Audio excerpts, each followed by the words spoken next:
तो बड़ी जानकारी बता रहे हैं आपको कि ऐलनाबाद उपचुनाव से बड़ी और अहम जानकारी जो आप सभी के लिए जानना बेहद जरूरी है। यहां इनेलो ने अपने उम्मीदवार का ऐलान कर दिया है। तो तमाम दर्शकों को इस वक्त की बड़ी जानकारी से रूबरू करवा रहे हैं। अभय सिंह चौटाला इनेलो के उम्मीदवार होंगे। ऐलनाबाद उपचुनाव से जुड़ी बड़ी जानकारी। इनेलो ने अपने उम्मीदवार का ऐलान कर दिया है। अभय सिंह चौटाला इनेलो के उम्मीदवार होंगे। तो तमाम दर्शकों को बता दें ये बड़ी जानकारी ऐलनाबाद उपचुनाव से जुड़ी हुई। इनेलो ने अपने उम्मीदवार का ऐलान कर दिया है। इनेलो ने अपने उम्मीदवार का ऐलान करते हुए तो ये बड़ी जानकारी साझा की है। अभय सिंह चौटाला इनेलो के उम्मीदवार होंगे। तो एक बड़ी जानकारी सभी दर्शकों तक पहुंचा रहे हैं।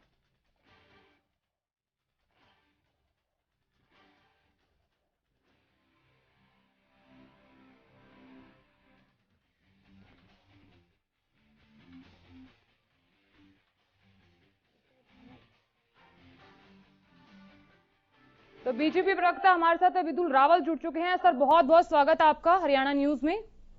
जी जी जी। तो जिस तरीके से यहाँ ये खबर बहुत खुशी की खबर है कि जिस तरीके से अभय सिंह चौटाला इनेलो के उम्मीदवार बताए जा रहे हैं, तो इसको लेकर क्या कुछ कह सकते हैं हम? देखिए, ये ऐलनाबाद की जनता के साथ एक बहुत बड़ा एक भद्दा मजाक किया गया है इंडियन नेशनल लोकदल द्वारा।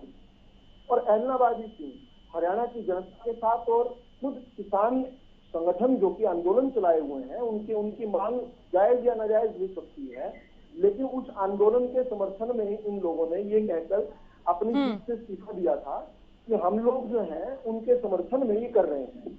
लेकिन क्योंकि विषय अभी पेंडिंग है, अभी बातचीत चल रही है कि किस तरफ जाएगा, इस बीच जो है जब स्थितियां बदली ही नहीं है तो वापिस से वही उम्मीदवार जो 6-8 महीने पहले इस्तीफा दे रहा है, वही उम्मीदवार वापिस आकर क्या साबित करना चाहता है।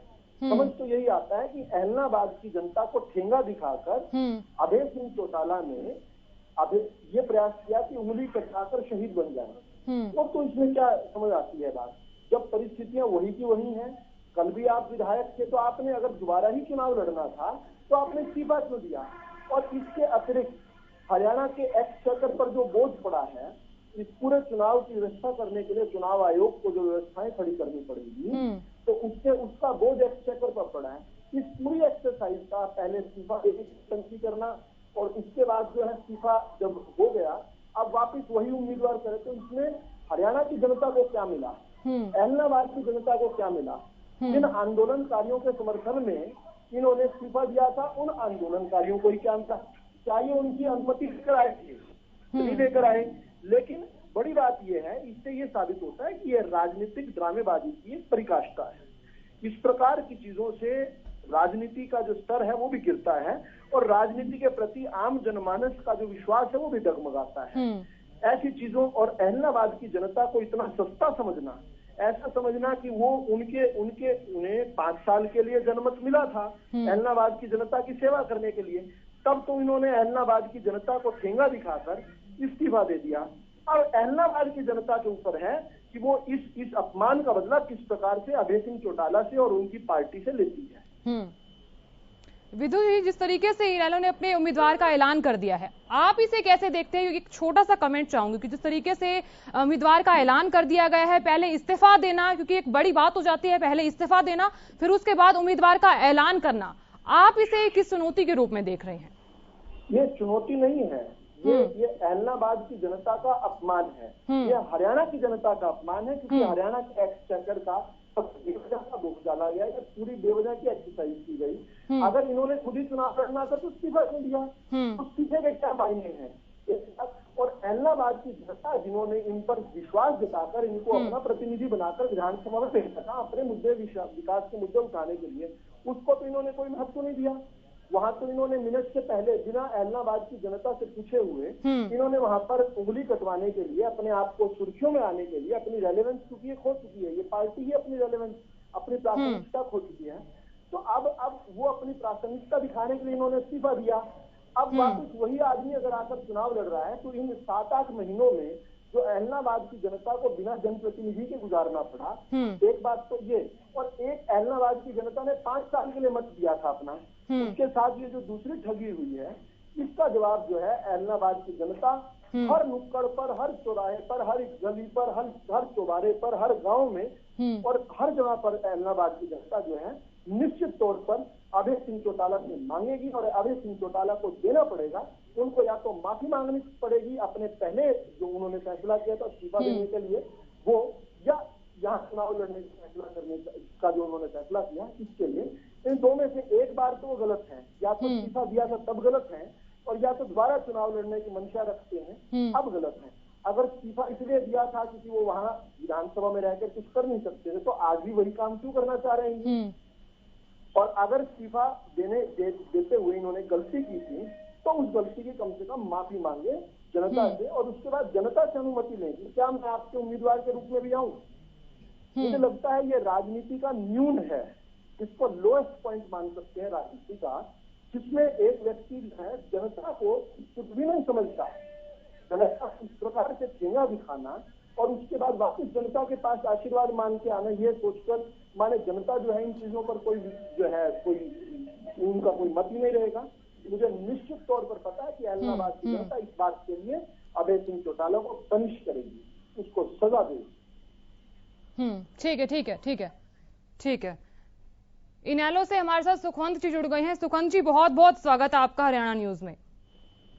नमस्कार जी जी सुखवंत जी, जिस तरीके से इनेलो ने अपने उम्मीदवार का ऐलान कर दिया है, आपसे चाहूंगी कि आप क्या कुछ कहेंगे इस मामले में? देखो, अभी मैं अपने सम्मानित साथी विजय रावल जी को सुन रहा था और मुझे बड़ी हैरत हुई कि उनको जनमत की वो है, उनकी अपेक्षा करते हैं। अब जो लोग पूरे प्रदेश की, पूरे देश की जनता का अपमान करते हो, उनको एलनाबाद की जनता के अपमान और सम्मान की बात है। अब मैं ये बताता हूँ कि इनका ये जो अब ये जो रोना रो रहे थे कि किस प्रकार से अपमान किया, ये क्यों है? क्योंकि नंबर एक बात तो इसलिए कि ये लोग चौधरी अभय सिंह चौटाला से घबराए हुए। सुखवंत जी, आप सम्मानित व्यक्ति अच्छे शब्दों का चयन कर सकते हैं। आप अच्छे शब्दों का चयन कर सकते हैं। मेरे को अपने साथी प्रवक्ता के लिए इस प्रकार का रोना मेरे को ना समझाएं कि क्या शब्दों का चयन करना है, लेकिन अच्छे शब्दों का के लिए मेरे को जो शब्द एलनाबाद की जनता। ठीक है सुखवंत जी मेरी बात सुनिए। ये कह रहे हैं विदु जी कि ये एक अपमान के रूप में हम देखते हैं, क्योंकि जिस तरीके से एक बार इस्तीफा देना फिर उसके बाद उम्मीदवार का ऐलान करना, आप इस पर क्या कहेंगे? मैं एक्सप्लेन कर रहा हूँ ना जी। मैं ये कह रहा हूँ कि ये जो विदु रावल जी अभी कह रहे थे, जो ये इनके शब्दों का जो ये हड़बड़ाहट में जो शब्द कह रहे थे, वो इसलिए है, एक सबसे पहला कारण तो ये है कि इनको पता है कि चौधरी अभय सिंह चौटाला के सामने एलनाबाद में कहीं नहीं रुक पाएंगे। जिन लोगों के पीछे जनता, हरियाणा प्रदेश की जनता जूते लेकर के जिनको ढूंढ रही होती है बीजेपी की नेताओं को, वो लोग बेवजह इस तरह की बातें करते हैं, ये बड़ी हास्यास्पद है। अब मैं आपको ये बताता हूँ कि ये दोनों स्थितियों को किस तरह से इंटरप्रेट कर रहे हैं। अब आप ये देखिए कि इस्तीफा क्यों दिया चौधरी अभय सिंह चौटाला ने? इस्तीफा इसलिए दिया कि सड़कों पे किसानों को आवश्यकता थी, और क्योंकि किसानों का जो आंदोलन था वो 26 जनवरी के बाद किस दिशा में चला गया था, उन्होंने अब आवश्यकता नहीं रही दिशा में इनको अब आवश्यकता नहीं रही, प्लीज ऐसा कह रहे हैं। अनइंटरप्टेड मैं बीच में नहीं बोला, ये जवाब सुने। ठीक है जायज बात है, ठीक कह रहे हैं आप चुप रहे, उसके बाद बोल रहे आप।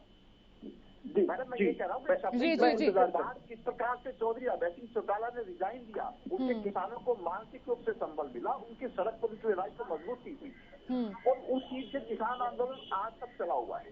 अब ये कह रहे हैं, देखो कितनी हास्यास्पद और कितनी शर्मनाक पार्टी के लिए होनी चाहिए जो ये कह रहे हैं कि आंदोलन अभी भी चला हुआ है। आंदोलन चला हुआ है बीजेपी की हरदर्मिता की वजह से। आंदोलन इसलिए चला हुआ है कि किसानों की जमीन कॉर्पोरेट को देना चाहते हैं, इनकी गलती है, चौधरी अभय सिंह चौटाला की गलती नहीं है। चाहते हैं ये एक्सप्लेन कीजिए ना, कैसे देना चाहते हैं? कॉर्पोरेट को कौन देना चाहता है, कैसे देना चाहते हैं, इस बात को एक्सप्लेन कीजिए। मैडम ये गलत बात है, आप मतलब इस बात मत करें, मैंने नहीं बोला था नहीं, आप गलत, ये एक टेलीविजन चैनल पर आप गलत। एक मिनट सुखवंत जी सुनिए सुखवंत जी, नहीं आप कुछ भी कहकर कैसे चले जाएंगे? आप बताइए, मैं कुछ नहीं कह रहा हूँ, मैं आपसे एक निवेदन कर रहा हूँ कि अभी आपने कहा कि कॉर्पोरेट को जमीन देना चाहते हैं, बता दीजिए। सुखवंत जी, आप तो बेवजह नाराज हो गए। आप तो बेवजह नाराज हो गए कि ये बात मैं अपने तरीके से जवाब दूंगा तो आपके तरीके से नहीं, आप एक्सप्लेन करके बताइए ना, कैसे कॉर्पोरेट्स को कैसे देना चाहते हैं। एक्सप्लेन कर रहा हूँ कि आज बताइए इस्तीफा किस लिए दिया था, इस्तीफा दिया था कि उनको संबल मिल सके, वो संबल मिला। नहीं, कॉर्पोरेट्स को जमीन कैसे देना चाहते हैं, ये कौन सा ऐसा निर्णय आ गया, ऐसा झूठ क्यों बोला आपने? आप तो सम्मानित आदमी हैं। मैडम है ये जी मेरे साथ एक बात सुखवंत जी, आपने एक बात कही, एक झूठ बात कही और हरियाणा न्यूज पर कही। ये बात जो है, ये बात हरियाणा प्रदेश की जनता। सुखवंत जी एक मिनट विदु जी की बात सुन लेते हैं। 1 मिनट सुखवंत जी, 1 मिनट। जी बोलिए विदु जी। मैं 2-3 बातें इसमें कहना चाहता हूँ। एक तो सबसे पहले उन्होंने कहा कि अभय सिंह चौटाला के पीछे जनता है, ऐसा वो मानते हैं। ठीक है, ये मेरी बात को ही एक तरह से आगे बढ़ाने वाली बात है। यही तो मैं कह रहा हूँ, इन लोगों को ये गुमान है कि जनता को किसी प्रकार से भी उनका उपयोग दुरुपयोग कर सकते हैं। ये लोग जनता को किसी प्रकार से भी खेल सकते हैं। जनता इनके पीछे है, इनका गुमान है। देखो, बड़े बड़े राजा रंग होते हमने देखे हैं। इस तरह का गुमान, इस तरह का घमंड जो है किसी का नहीं चलता है। दूसरी बात इन्होंने बड़ी विचित्र बात कही। इन्होंने कहा कि जी उसमें संबल की आवश्यकता थी, उस समय आंदोलन को चलाने की आवश्यकता थी। जबकि इसमें अगर देखा जाए, सुखवंत जी खुद मानेंगे कि आंदोलन तो अभी भी चल रहा है। तो क्या अब आंदोलन खत्म हो गया, ये मान लें?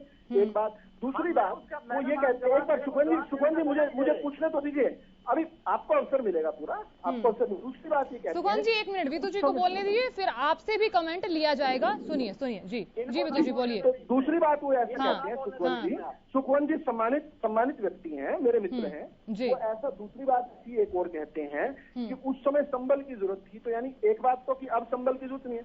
दूसरी बात, जब इन्होंने इस्तीफा दिया तो किसान नेता को किसी ने बताया, इंटरव्यूअर ने बोला कि ऐसे ऐसे करके अभय सिंह चौटाला ने इस्तीफा दे दिया। तो आगे से जवाब मिला, कौन चौटाला? दूसरी बात, ये जहां जहां पर जाया करते थे, इनकी हर जगह पर आंदोलनकारियों ने बेइज्जती की है। आंदोलनकारियों ने इनको अपने मंच पर चढ़ने नहीं दिया। ये ललकते रह गए, तरसते रह गए, इनको माइक नहीं दिया। और इनको अभय सिंह को क्या, अभय सिंह के पिताजी जो हैं चौधरी ओम प्रकाश चौटाला जी, उनका भी अपमान किया गया। लेकिन मैं इससे बड़ी बात कहता हूँ, अभी टीवी चैनल पर इन्होंने जो है ये बात कही, जो कि रिकॉर्ड हो रही है, जो कि बहुत सारे लोग सुन रहे हैं, और ये बात अपनी टीम के लोग भी वायरल करेंगे पूरे फेसबुक पर। ये किस प्रकार से कह रहे हैं कि कॉर्पोरेट्स को जमीन दी जा रही है। ये एक लर्नेड लॉयर है, वकील है, किस प्रकार से गुमराह करना। और मैं अब उत्सुक हूँ, मैं बड़ी देर, अब मैं शांत रहूंगा सुखवंत जी का ये तर्क समझने के लिए कि ये बता दें कि किस प्रकार से कॉर्पोरेट्स को दी जा रही है। मुझे समझाएं एक बार, मुझे तो कम। जी विदु जी 1 मिनट सुनिए, लास्ट कमेंट इनसे भी ले लेते हैं। सुखवंत जी बोलिए, क्या कह रहे थे आप मैडम इनको ना बोल रहे थे। जी इन्होंने जैसे अब ये कहा ना कि भाई बोलने नहीं दिया। विजय रावल जी, इंडियन नेशनल लोकदल चौधरी देवीलाल का लगाया हुआ पौधा है। हमें इस बात की कोई फर्क नहीं पड़ता कि कौन हमें सम्मान देता है, कौन हमें अपमान करता है। हमें इस बात का फर्क पड़ता है कि हम अपनी ड्यूटी को, अपने कर्तव्य को, हम किसानों की लड़ाई लड़ते रहेंगे। आप उस चीज को छोड़िए। नहीं, आपने तो गोली चलाई थी किसानों पर। 3 दिन के आंदोलन के बाद गोली चलाई थी कंडेला में। आपने तो गोली 9 किसान भून दिए थे। मैडम वही बात हो रही है। मैं इनको रोको, आप मेरा जवाब नहीं। चले, मैं नहीं बोलूंगा, मैं नहीं बोलूंगा, लेकिन मैं याद करवा रहा था, मुझे लगा आप भूल गए हैं शायद। जी सुखवंत जी, विदु जी बहुत बहुत शुक्रिया। जी बिल्कुल, आप दोनों ने इस विषय पर चर्चा की, बहुत बहुत शुक्रिया, बहुत बहुत आभार। तो जिस तरीके से हमने आपको बताया कि एलनाबाद उपचुनाव से जुड़ी बड़ी जानकारी आप सभी दर्शकों तक साझा की हमने, क्योंकि जिस तरीके से इनेलो ने अपने उम्मीदवार का ऐलान कर दिया है, एक बड़ी जानकारी आप सभी तक पहुंचाई हमने, क्योंकि अभय सिंह चौटाला इनेलो के उम्मीदवार होंगे। ये बड़ी जानकारी आप सभी दर्शकों तक पहुंचाई जा रही है।